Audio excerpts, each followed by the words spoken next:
Okay, I think that's it, isn't it? Return to Enchanter, return the keepsake.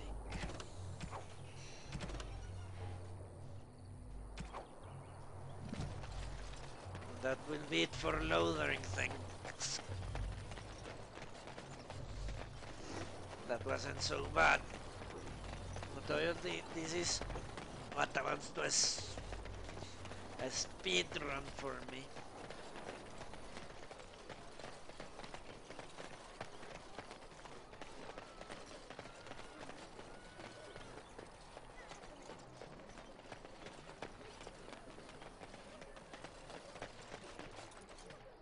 Let him take notice and shine upon thee, for thou hast done his work this day. And the stars stood still, the winds did quiet, and all animals of earth and air held their breath. All was silent in prayer and thanks. Shut up and give me money. There are no quests available. In fact, I think there are no quests available, yeah. Alright, let's get out of here. I still need to do one fight. And talk to a freaking dog. And that's it, basically.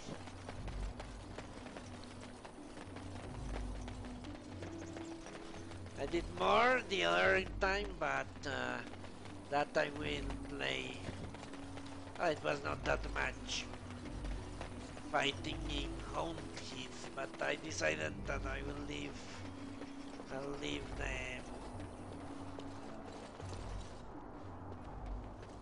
fate of the playthrough on the randomizer's hands. In victory, peace! In war, victory, in peace, allegiance, in death, sacrifice.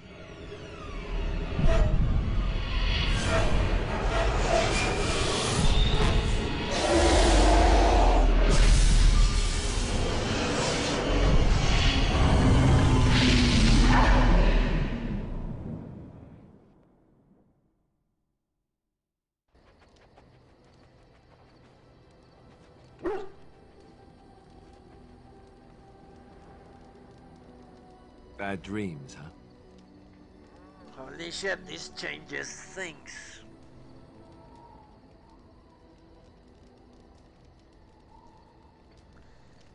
Maybe I didn't do, did I do that fight or did I not? I remember doing it, but that was on the way to Hound with.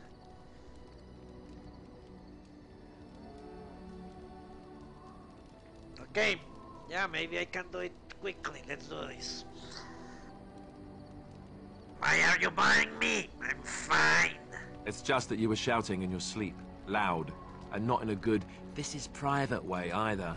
You see, part of being a Grey Warden is being able to hear the Darkspawn. That's what your dream was, hearing them. The Archdemon, it talks to the Horde, and we feel it just as they do. That's why we know this is really a blight. Why didn't Duncan just tell everyone that? He did.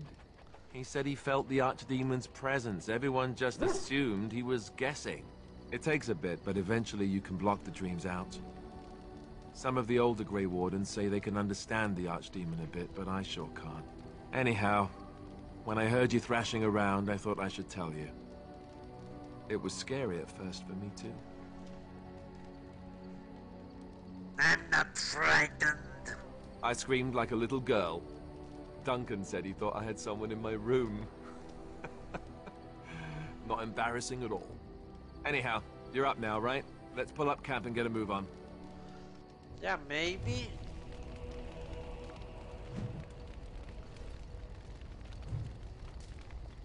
I don't know. No, I talked to that guy. So I also talked to him? Who did I talk to? Fuck. Don't remember. Let's talk to a dog. Oh, why you little... Are you harassing my dog? Me? Harassing your dog? I should say it's the other way round. Your furry friend here took offense at me getting near his food. He snapped at me, look.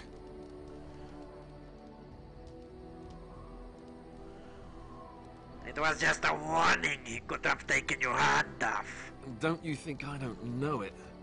Sometimes I forget that he's a war dog. That'll teach me. I once heard a really old legend about how the Hound warriors in the days of the old tribes would feed their Mabari the flesh of the vanquished. Well, that's what I heard anyway. It would sometimes be human flesh. Oh, like you can tell the difference. For all you know, maybe you've already been fed something. Someone.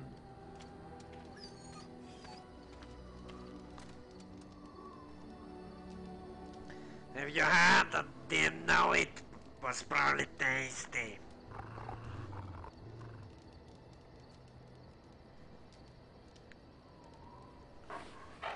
Oh, look at what your fool dog placed in my pack. A putrid, half-eaten hare is not something a woman wants to find in her unmentionables.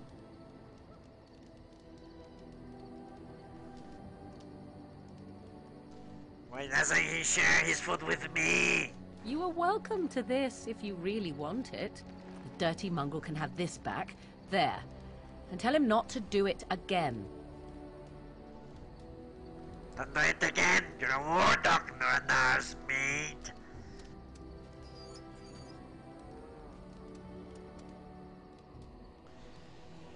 Okay.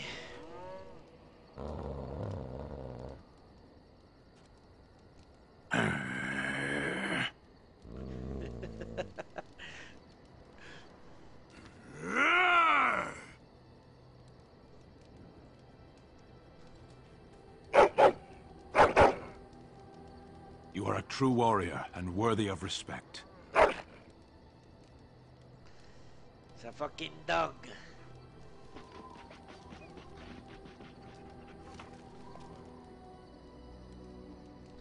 Trying to find your way through the air, foul way.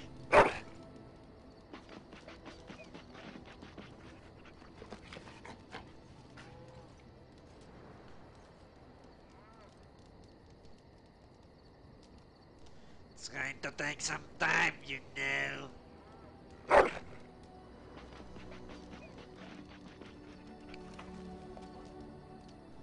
Good luck with that.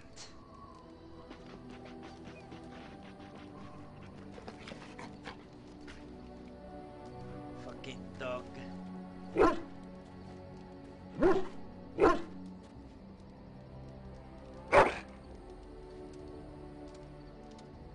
It's like D3. I think that guy let me save. And let me load the other playthrough so I can see.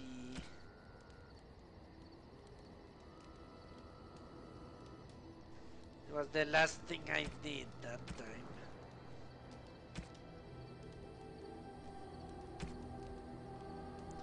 This is where I restarted.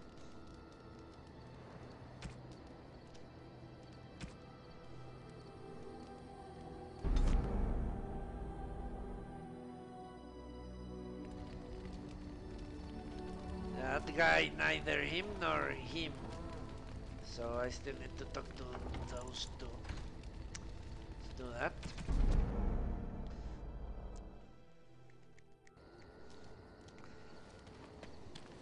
You're a hard man to find. Where are my manners? The name is Levy Dryden. Did Duncan ever mention me? Levy of the coins? Levy the trader? He never did. Really? He never told you of old Levy? We've known each other for years. But here I am carrying on while you have a blight to stop. Don't want to waste your time. But you see, Duncan promised that together we'd look into something important for the Wardens. And for me. But poor Duncan's... well, no more. A tragedy it is, at that. But I know he would want his work carried on, his pledge fulfilled. What promise did Duncan make to you?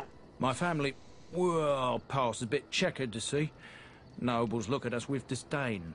My great-great-grandmother, Sophia Dryden, was the last Warden Commander of Ferelden back when the Wardens were known as freeloaders. So King Olin banished the Wardens, and he took House Dryden's land and titles. Holy shit, this was a long one because there are codexes. What happened to next? Hard to say. After King Olin died, there was a civil war, loads worse than this one. And our family was on the run, hunted by enemies, with nary a friend in the world. But Drydens are tough. We rebuilt, became merchants, and we never lost our pride. Just tell me what I need to know. Duncan wanted to reclaim the old Grey Warden base, Soldier's Peak. And perhaps we'll uncover evidence to restore my family's honour along the way.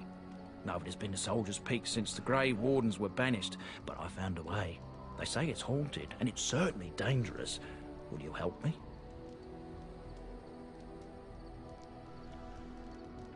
Why didn't Duncan help you?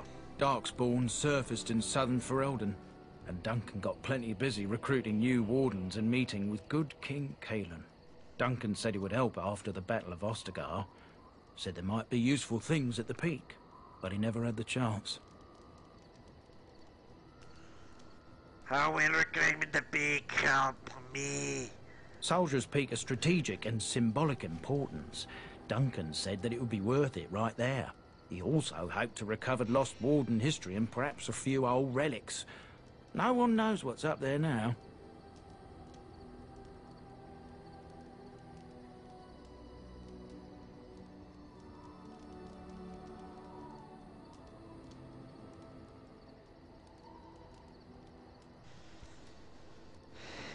Your family's faith will be rewarded.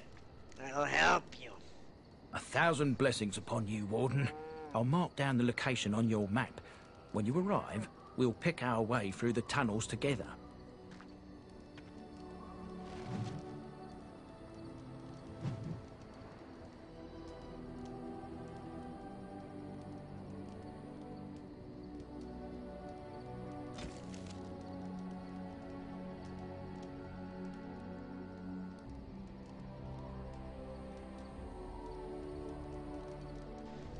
Sophia Dryden. Sophia Dryden is felt as light on her most brilliant jewel. Nothing on this earth can quench her fire. Arlessa Sophia Dryden, Arlessa, was the young Arlan's rival for the throne of Ferelden. Dryden was strong and charismatic, with much support from the Banon. When Arlan finally won the crown, Dryden refused to relent. She pushed her claim, was caught and accused of treason. Her sympathizers continued to support her, however. In order to appease them, Dryden was spared execution and forced to join the Grey Wardens instead. Dryden survived the joining and dazzled the Grey Wardens at Soldier's Peak with her leadership skills and charm. She eventually rose through the ranks to become the Warden Commander of Ferelden. Before Commander Dryden, the Wardens were seen as a relic of an older time, an unnecessary drain on the nobles' coffers. Dryden, though, with her political connections, reinvigorated the Wardens and rapidly increased their numbers. In the meantime, King Arlan proved himself a devious king, willing to go to brutal lengths to silence his opponents. Arlan's reign of terror grew worse with each passing year, and some of the bands approached Commander Dryden in desperation, begging her to intercede. She agreed, and thus was the rebellion against King Arlan born. Arlan learned of the rebellion and took steps to end it. He publicly suspended all fighting to the Grey Wardens and declared that they were no longer welcome in Ferelden.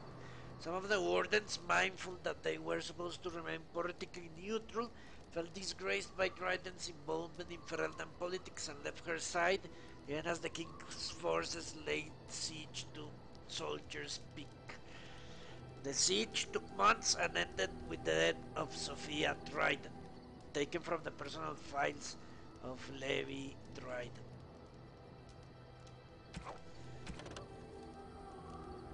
The history of the Drydens. In the years following the siege of Soldier's Peak, all those who carried the Dryden name were hunted down by Arland's forces. Our noble Dryden name was smeared, and all lands and holdings belonging to the Drydens were seized by the crown. The king feared that the rebellion started by Sophia would be kept alive by her royal friends and family, and anyone with connections to the Dryden suffered greatly. It is little wonder then that the few remaining Drydens would find themselves with no allies and nowhere to turn. Tobin Dryden, Sophia's brother and guardian of her young son, had no choice but to flee Ferelden. Tobin bought passage to Antioch, a merchant vessel, and traveled under the name de Rocher. Once in Antioch, Tobin set out building a new, quiet life for himself and his nephew. He started a small business and eventually made a name for himself as a trader. The de Rocher family prospered and the name Dryden was almost forgotten. However, in 815 Blessed, Sylvie de Rocher uncovered all documents belonging to Tobin and pieced together the family's history. In her pride and perhaps her naivete, Sylvia reclaimed the name Dryden and returned to Ferelden. King Arland lies dead and the Dryden name lives on. Our family has survived, even thrived, since the death of Sophia Dryden. The nobles of Ferelden may still spit on the Dryden name, but we Drydens know that Sophia was greater than them, almost a queen and a hero of the people of Ferelden. Okay. The bear, and the maiden fair. Now East is more beloved by Dirthamen than the bear. When the world was new, Dirthamen gave one secret to each creature to keep. The foxes traded their secrets to Andruil for wings. The hare shouted theirs to the treetops. The birds sold their gold and silver. Only the bears kept Dirthamen's gift. Deep within their dens, they slept the months away in the company of their secrets and nothing else. When Dirthamen discovered what had been done with his gifts, he snatched the wisdom of the foxes, silenced the voices of the hares, and turned the birds into paupers. But the bears he honored for their steadfastness. Transcribed from a children's book, 9-8 Dragon. Normally, it is almost unheard of for bears to attack travelers. They are in fact so shy and inactive during the day that most people never encounter a bear at all. However, should a bear be provoked, they are remarkably dangerous. The normally placid-seeming creatures becoming enraged and can strike massive blows with their paws, capable of knocking a man off his feet. Okay. Let's talk to him. Ah, it's good to see you, my timely rescuer. Bodon Fennick, at your service once again. Now, before you say anything, I do recall that your business is private. But I saw your camp and couldn't help but stop. Is there anywhere safer to sleep? I think not. I'm perfectly willing to offer you a fine discount for the inconvenience of our presence. How does that sound? Good? Yes? Have you been following us? Following you? I'm not even certain where you're going, my friend. And quite frankly, it's none of my business. Trust me when I say that my encountering you here was serendipity and nothing more. I travel a lot, so I'm bound to meet everyone on the road eventually. If you prefer, I'll take my boy and be on my way. But regretfully, you're the safest spot on this road, without a doubt. That's faulty logic. You cannot follow someone without knowing where they are going. If that were the case, private detectives would be out of business. What are you selling exactly? Anything, everything, but all of the finest quality. No cheap trinkets here. And my boy Sandal happens to be a bit of a hand with enchantments. Oh, yes. Sadly, it also makes us a target for bandits and the like. If there were spare hands to hire as guards, I would have done so long ago.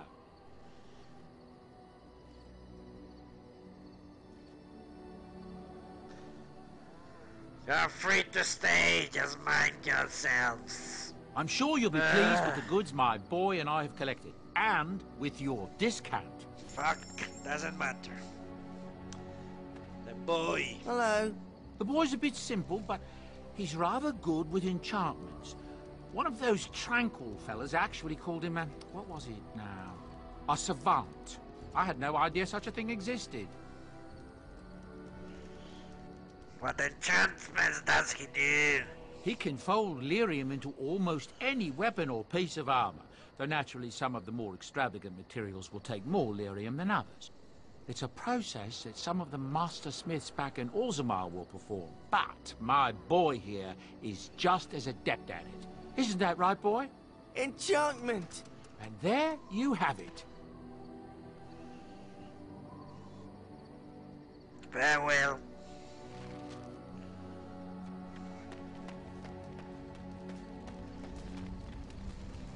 What do you need? Do you want to knock out Duncan? You don't have to do that. I know you didn't know him as long as I did.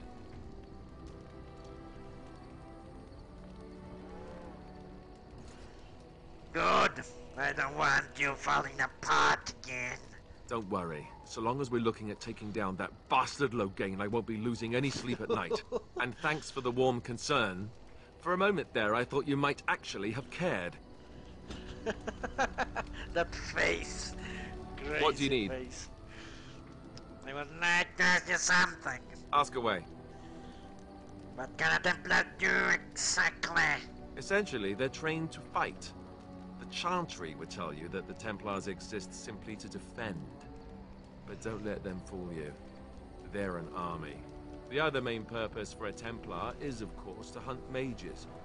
To that end, we train in talents that drain mana and disrupt spells.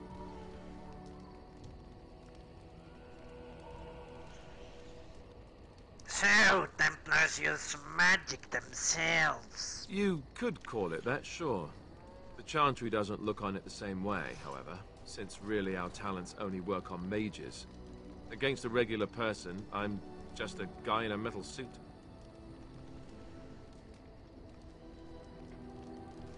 So, Glurs learn these stunts. No, I never Ah, actually fuck. became a full Templar. Duncan recruited me before I took my vows. I was only present during one harrowing. That was all I needed, too. I don't know how anyone could get through that. The girl they tested, she had a demon put inside her to see if she could resist. And she couldn't. We had to end it quickly. I have to say I didn't have much interest in becoming a Templar after that. The question was... So you have hunted many mages. Alright. So Glurs learn these talents. Perhaps, but there usually isn't much of an opportunity. The Chantry keeps a close rein on its Templars. We are given lyrium to help develop our magical talents, you see. Which means we become addicted. And since the Chantry controls the lyrium trade with the dwarves, well, I'm sure you can put two and two together. Sounds like an excellent method of control. You think so, huh? You don't need lyrium in order to learn the Templar talents. Lyrium just makes Templars' talents more effective. Or so I was told. Maybe it doesn't even do that. The Chantry usually doesn't let their Templars get away, either, so they can spread their secrets. I'm a bit of an exception. Lucky me. Then... What do you need now? I would like to ask you something. If you really have to, go ahead. There are the Grey Wardens. Such as they are. Where are the nearest Grey Wardens? That's a good question. There's plenty in Orlais, but who knows where they might be found. And the nearest Orlesian city is weeks away. If we go north and cross the sea, there's bound to be some in the Free Marches. Again, however, I just don't know where. I don't know anything about Grey Wardens in other lands. Is there a headquarters somewhere? Here in Ferelden, there's our compound in Denerim at the palace, but that's it. Loghain will have control over that and be watching it, no doubt. Beyond that, the only place I know of is Weishaupt Fortress. That's the headquarters of all Grey Wardens in the Anderfells, 1,000 miles from here. But I've no idea how to even contact them. So unless we try to get back to the compound in Denerim, I suppose the answer is no. There's nowhere for us to go.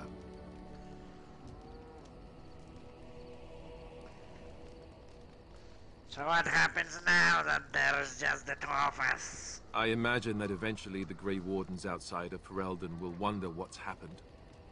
Why there's no contact from Duncan or someone. They'll send someone eventually.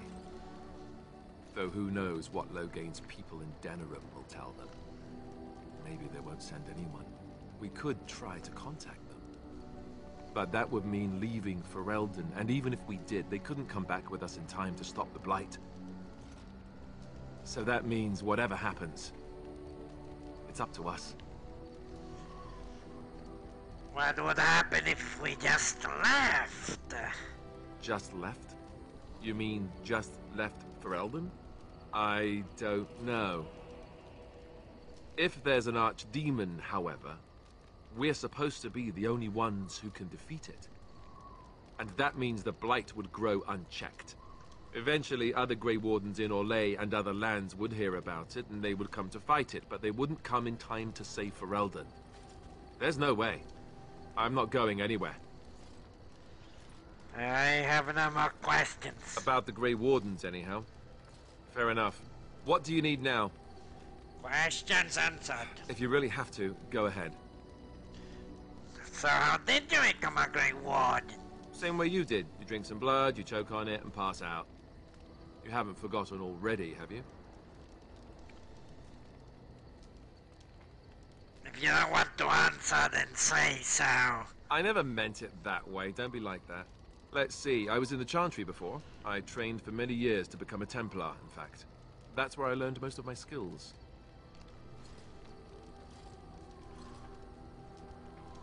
So you've mentioned before? It's really for the best. I'm not exactly the Chantry type, if you haven't noticed. I don't think I would have made a very good Templar. The Grand Cleric didn't want to let me go. Duncan was forced to conscript me, actually, and was she ever furious when he did. I thought she was going to have us both arrested. I was lucky.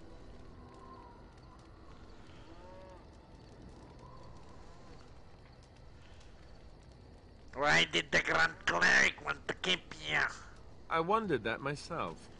It's not as if she valued me highly. I think she just didn't want to give anything to the Grey Wardens, is all. The Chantry didn't lose much. And I think I can do more fighting the Blight anyhow, rather than sitting in a temple somewhere. I'll always be thankful to Duncan for recruiting me. If it hadn't been for him, you know, I wouldn't have.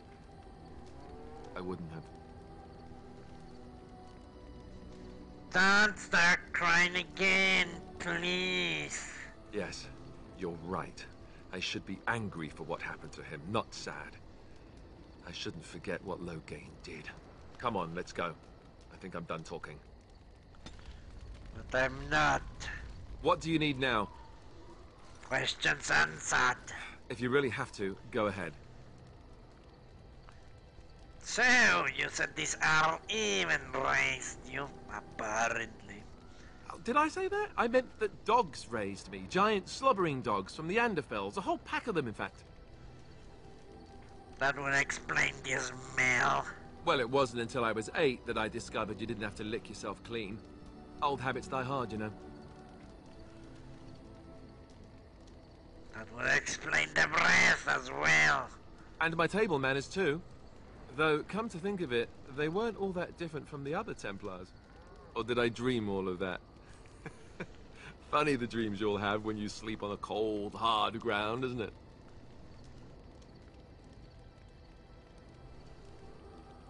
Is this going somewhere? You have no sense of humor, you know that. Fine, fine. Have it your way. Let's see, how do I explain this? I'm a bastard. And before you make any smart comments, I mean the fatherless kind. My mother was a serving girl in Redcliffe Castle who died when I was very young. Our Lehman wasn't my father, but he took me in anyhow and put a roof over my head. He was good to me, and he didn't have to be. I respect the man, and I don't blame him anymore for sending me off to the Chantry once I was old enough.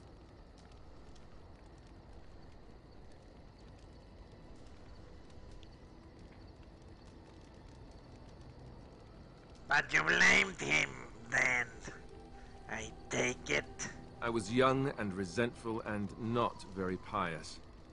Of course I blamed him. I remember screaming at him like a little child. Well, I was a child, so I doubt he was surprised. Our Lehman eventually married a young woman from Orlais, which caused all sorts of problems between him and the king because it was so soon after the war. But he loved her. Anyhow, the new Arlessa resented the rumors which pegged me as his bastard. They weren't true, but of course they existed. The Arl didn't care, but she did. So off I was packed to the nearest monastery at age 10, just as well. The Arlessa made sure the castle wasn't a home to me by that point. She despised me.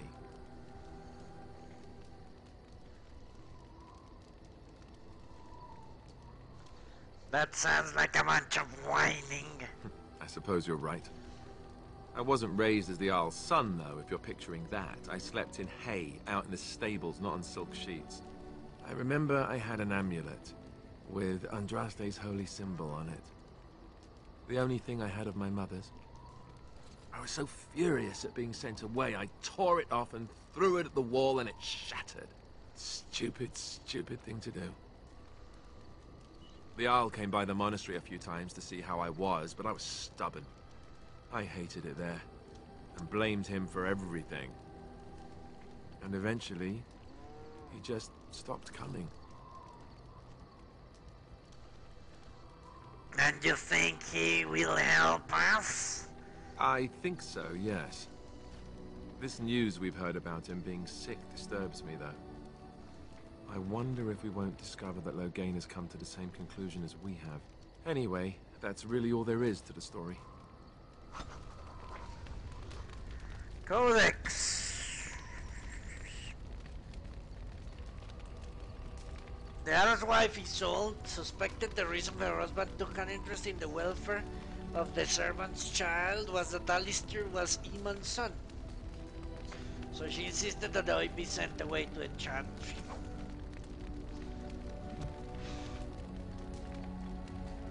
What do you need now? Questions answered.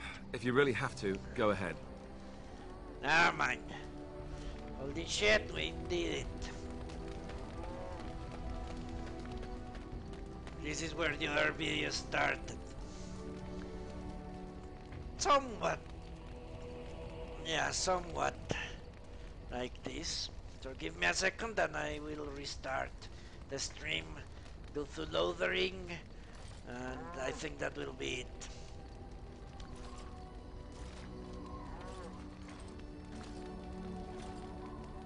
For today at least.